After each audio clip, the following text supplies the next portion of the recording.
Thursday, Friday, Sunday, Sunday, Monday, Tuesday, Wednesday, Thursday, Friday, Sunday. When I think about you. Bonjour à tous, je suis ravie de vous retrouver, j'espère que vous allez bien. Aujourd'hui, je vous parle d'un défi que je me suis lancé il y a quelques jours, c'est le défi 7 jours, 7 livres. Et je l'ai un petit peu modifié en rajoutant quelques gâteaux par-ci par-là parce que je suis une grosse gourmande. Donc voilà, j'ai choisi volontairement des livres un peu courts, de moins de 150 pages pour 5 d'entre eux, et environ 200 pages pour 2 autres. Donc voilà, vous pouvez les voir tout de suite en images, et je vous en parle dans un instant.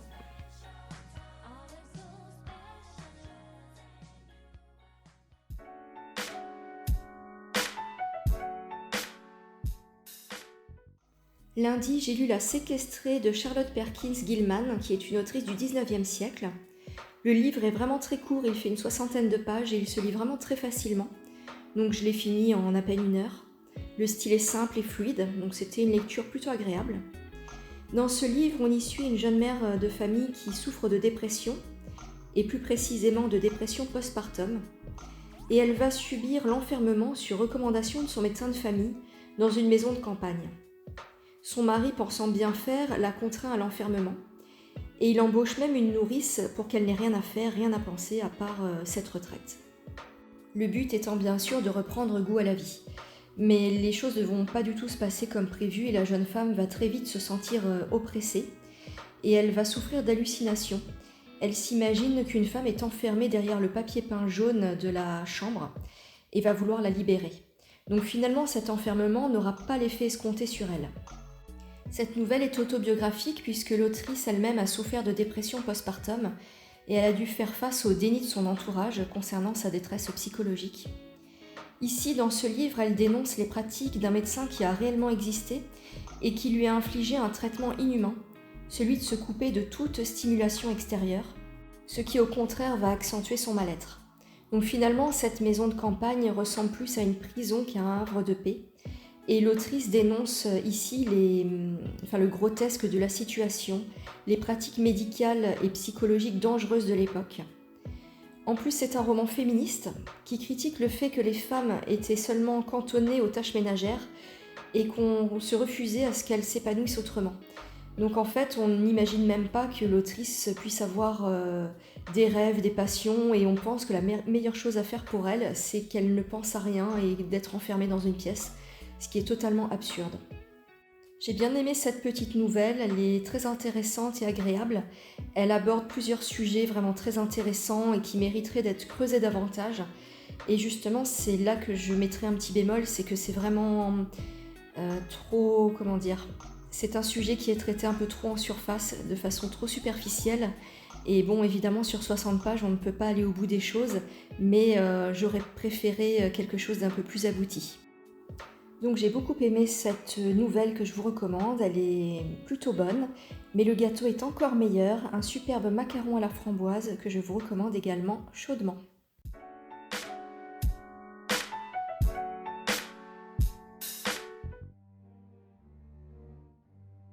Mardi, j'ai lu un livre abominable, Sérénissime assassinat de Gabriel Whitcop, que j'ai absolument détesté, je m'explique. Tout d'abord quelques mots sur l'histoire. Donc on est au XVIIIe siècle à Venise et on va suivre Alice Lanzi, un personnage qui a 4 épouses successives et toutes les 4 vont périr dans des souffrances atroces. Certaines convulsent et tombent comme des mouches et d'autres sont empoisonnées. Et donc immédiatement on soupçonne l'époux, Alice Lanzi, mais également son entourage. Alors l'histoire aurait pu me plaire, elle a l'air intéressante comme ça sur le papier, mais Gabriel Whitcop a vraiment un style qui m'a rebutée.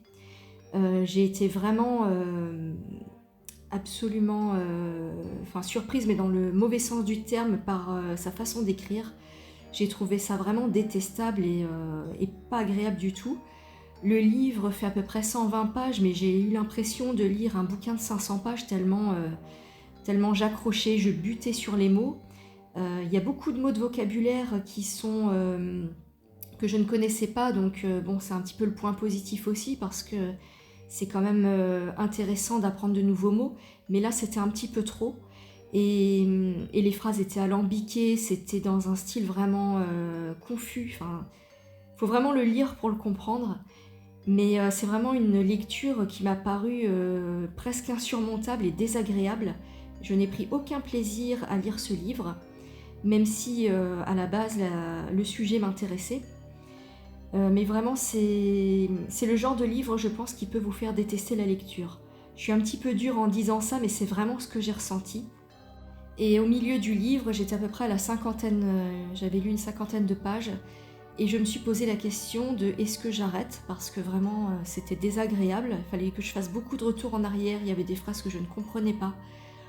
Et donc bon, j'ai quand même continué parce que je voulais quand même relever le défi, les 7 jours, 7 livres, mais c'était vraiment détestable, comme je l'ai dit au début, et je ne vous recommande absolument pas ce livre.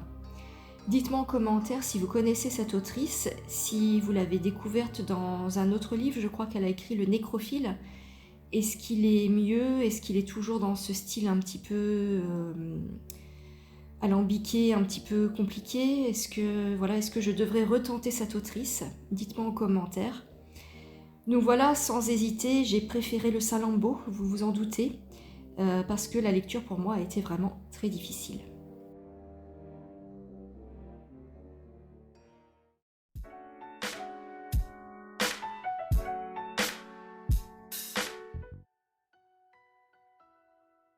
Mercredi, j'ai lu Clair de femme de Romain Gary et ça a été vraiment une bouffée d'oxygène, un souffle d'air frais suite à ma lecture précédente. Le style de l'auteur est fluide et agréable à lire et le thème abordé est très intéressant. Alors l'histoire, c'est 2 personnes qui vivent un deuil et qui vont se fréquenter. Il y a tout d'abord Michel qui est un homme dont la femme est très malade et cette femme va lui demander de l'abandonner en quelque sorte et de poursuivre sa vie d'homme, d'être heureux dans les bras d'une autre. Donc c'est assez courageux de sa part, mais lui a beaucoup de mal à oublier sa femme et à être heureux et à faire comme si elle n'existait pas. Et de l'autre côté, il y a Lydia qui a vécu un drame terrible. Elle a perdu son enfant dans un accident de voiture et c'est son époux qui conduisait. Son époux n'est pas mort, mais il est lourdement handicapé et ils ne vivent plus du tout une relation de couple normale.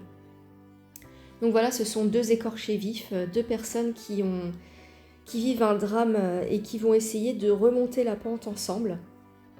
Ils vont faire comme si la vie était belle alors qu'ils traversent tous les deux des situations absolument dramatiques. Donc j'ai beaucoup aimé ce livre qui se lit d'une seule traite, qui aborde un sujet douloureux mais avec un peu de légèreté. Je l'ai lu vraiment rapidement, il est très agréable, très fluide. Et il y a certains passages que j'ai relevés, que j'ai beaucoup aimés. Je vais vous en lire 2, donc le premier, page 26. Il ne suffit pas d'être malheureux séparément pour être heureux ensemble. 2 désespoirs qui se rencontrent, cela peut bien faire un espoir, mais cela prouve seulement que l'espoir est capable de tout. Et le deuxième extrait, c'est page 49, c'est Lydia qui demande à Michel « Est-ce que je suis envahissante ? Terriblement lorsque tu n'es pas là. » Donc voilà, j'ai beaucoup aimé cette petite réplique. Donc à la fois, les personnages mettent beaucoup d'énergie dans cette entreprise, dans le fait d'essayer de se relever ensemble, mais on sent que c'est voué à l'échec et que ça sonne un peu faux.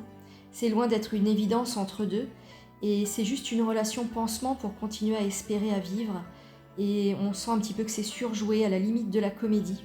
L'homme surtout en fait beaucoup. Donc voilà, c'est un bon bouquin que je vous recommande. J'ai autant aimé le livre que le gâteau pour une fois.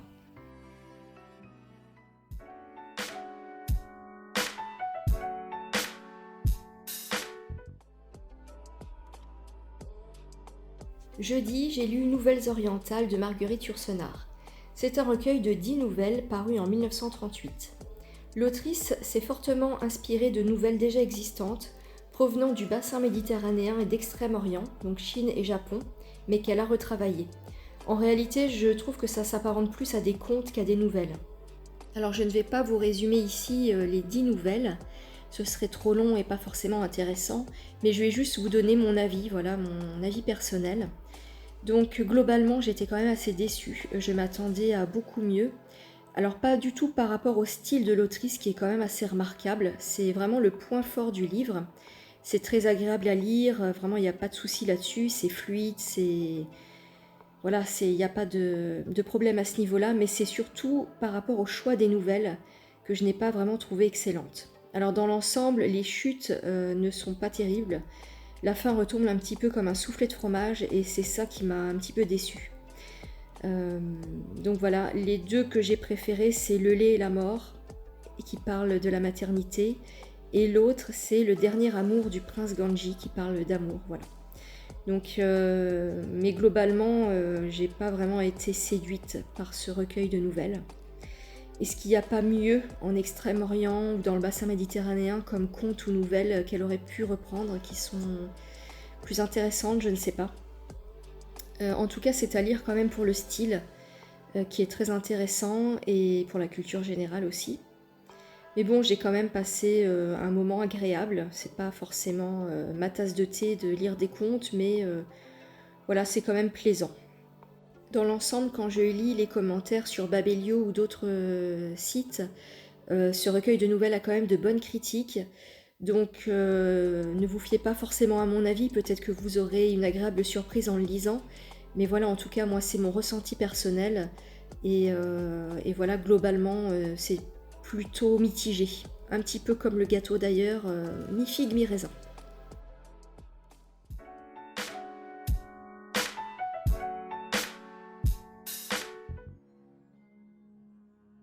Cannibale de Didier Deninx. Je ne sais pas vraiment comment on prononce son nom.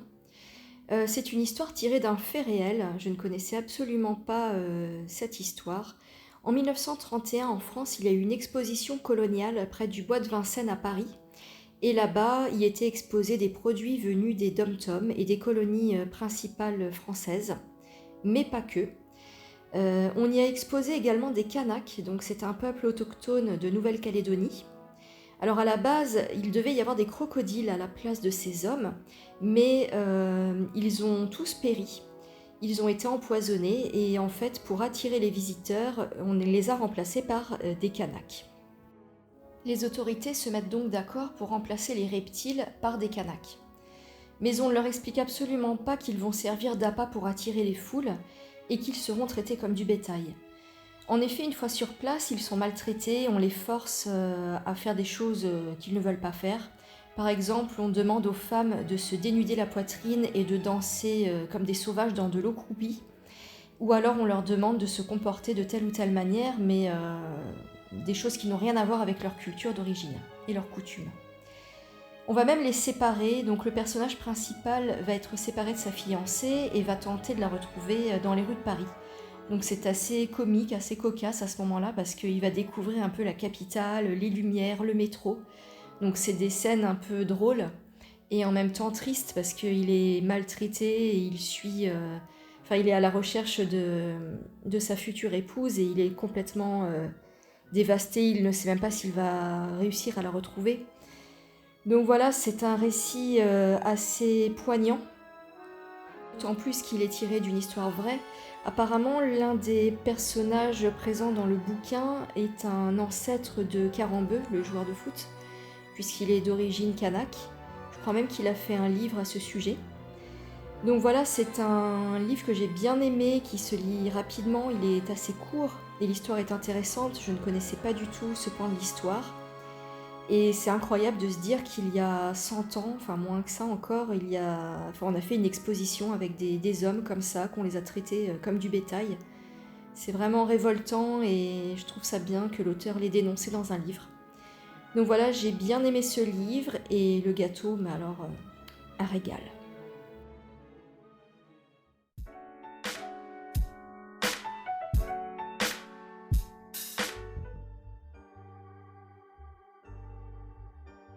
Samedi, j'ai lu La route de Sampo de Hwang So-kyung, qui est un auteur coréen, né en 1943.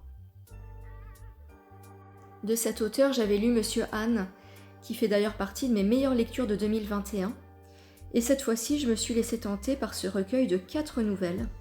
Elles datent des années 70 et sont donc postérieures à son grand succès Monsieur Han. La première nouvelle est celle que j'ai préférée, Herbe folle. Elle évoque les souvenirs d'enfance de l'auteur quand il avait 7 ans, dans les années 50, et parle aussi de la guerre qui a secoué son pays. La deuxième nouvelle, Œil de biche, décrit le malaise des soldats coréens à leur retour du Vietnam. La troisième nouvelle, Les ambitions d'un champion de Siréum, va porter sur l'histoire d'un homme, d'un champion de boxe, non de lutte, pardon, excusez-moi, d'un champion de lutte qui va devenir gigolo et vendre son corps.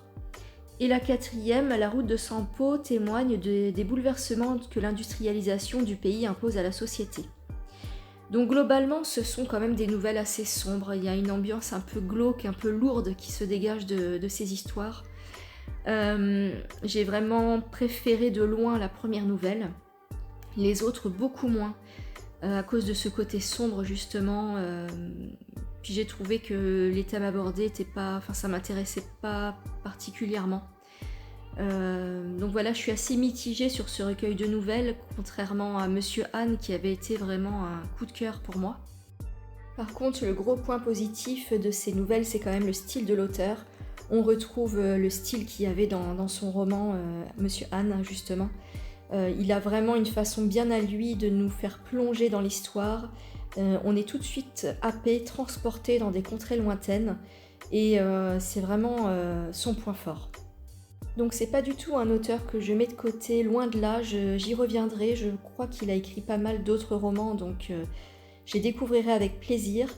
Celui-ci, je mets un petit bémol, et puis le gâteau, mais alors d'une douceur incroyable.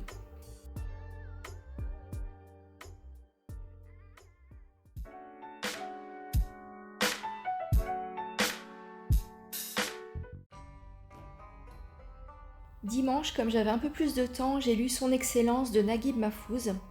C'est l'histoire d'Othman Bayoumi, un fonctionnaire zélé qui en fait beaucoup trop. Il va gravir les échelons un à un et tout sacrifier pour sa carrière. C'est un homme pieux et il voit le travail un peu comme une mission divine. Il en fait trop, il est prêt à tout pour monter dans la hiérarchie et se faire bien voir auprès de ses supérieurs. Et ce goût trop prononcé pour l'ascension sociale va le faire plonger. Il va même renoncer à son premier amour pour satisfaire son ego et son goût trop affirmé pour la réussite. En fait, il voit un petit peu cette jeune fille qu'il aime depuis sa plus tendre enfance comme un obstacle, comme une perte de temps parce qu'elle ne peut rien lui apporter, c'est une jeune fille pauvre. Et pour lui, elle n'est là que pour lui mettre des bâtons dans les roues parce qu'il a envie de s'élever socialement et elle n'est pas à la hauteur. Donc voilà, l'auteur nous présente un personnage un peu grotesque, un anti-héros, qui préfère le travail à l'amour, qui préfère la besogne au bonheur. Et donc il met tout en œuvre pour réussir professionnellement. Donc j'ai beaucoup aimé ce livre, c'est un auteur que je continue de découvrir avec plaisir. J'avais déjà beaucoup aimé Karnak Café l'année dernière. Et celui-ci m'a beaucoup plu également. J'ai bien aimé la description des personnages, la psychologie du personnage principal justement, les thèmes abordés. J'ai trouvé ce livre très intéressant et un petit peu aussi dans l'air du temps parce que de nos jours on n'a vraiment plus le temps pour rien à part le travail. Donc j'ai trouvé ça, c'est un petit peu une petite pique du monde moderne. On oublie parfois les valeurs principales qui sont quand même d'être heureux dans la vie, donc j'ai trouvé ça intéressant. Et c'est un auteur que j'ai envie de découvrir davantage. Donc cette fois-ci, le livre et le gâteau, égalité, match nul. J'ai autant bien aimé le bouquin que la religieuse. Cette vidéo est maintenant terminée, le défi est relevé. Je suis vraiment contente d'avoir été jusqu'au bout. Ce challenge m'a poussée à lire un peu plus que d'accoutumée, donc c'est très positif pour moi. Malgré quelques déceptions, j'ai quand même fait 2 belles découvertes, Clair de lune de Romain Gary et Son Excellence de Naguib Mahfouz, qui sont pour moi les 2 meilleurs livres que j'ai lus cette semaine. Donc bilan des courses, 2 bons livres, 7 délicieux gâteaux. Je me suis régalée autant visuellement qu'intellectuellement, que gustativement.